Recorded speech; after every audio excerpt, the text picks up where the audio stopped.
Ken Sagopi, seri 166, Rarasati Rabi. Wasi Jolodoro tidak ingin membuang waktu. Raden Harjuno dan Raden Bimo Seno segera diajaknya ke keraton Manduro. Sedangkan Endang Brotojoyo dan para punokawan untuk sementara diminta menunggu di pertapaan Rewotoko. Mereka bertiga segera melesat menuju keraton Mondoroko.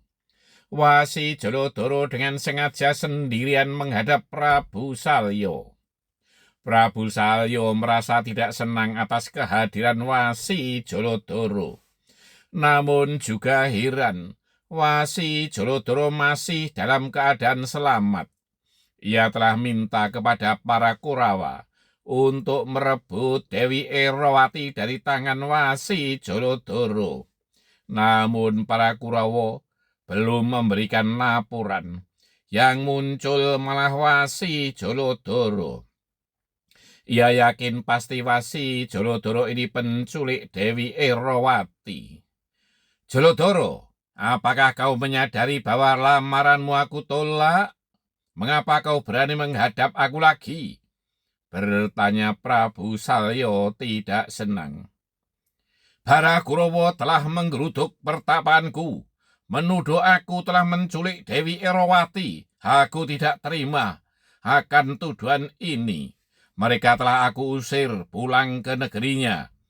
Akan aku buktikan bahwa aku bukan penculiknya. Jawab Wasi Jolodoro yang berwatak keras itu. Prabu Salyo heran.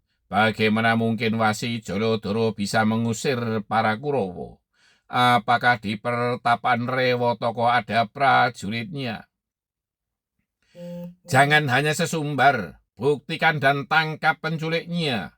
Kembalikan Dewi Erowati kepadaku. Tantang Prabu Salyo yang tidak suka kepada Wasi Jolodoro itu.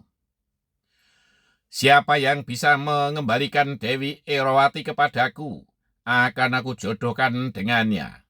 Berkata Prabu Salyo yang tidak yakin Wasi Jolodoro mampu mewujudkannya.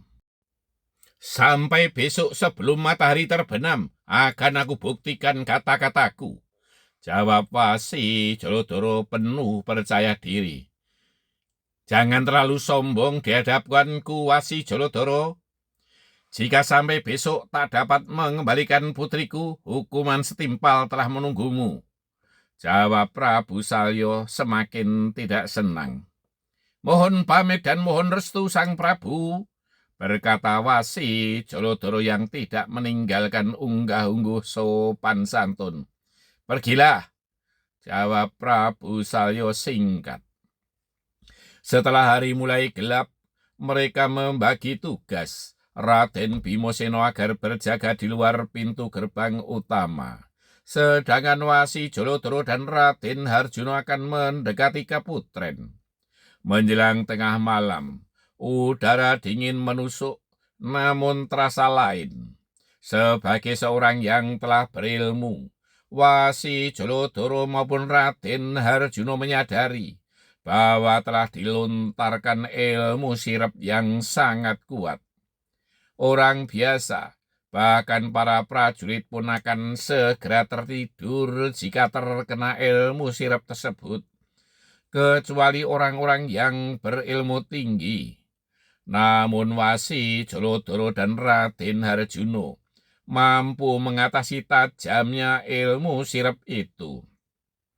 Prabu Salyo pasti tidak menyadari bahwa di Keputren sedang diserang dengan ilmu sirep. Karena letak keraton dan Keputren yang agak jauh.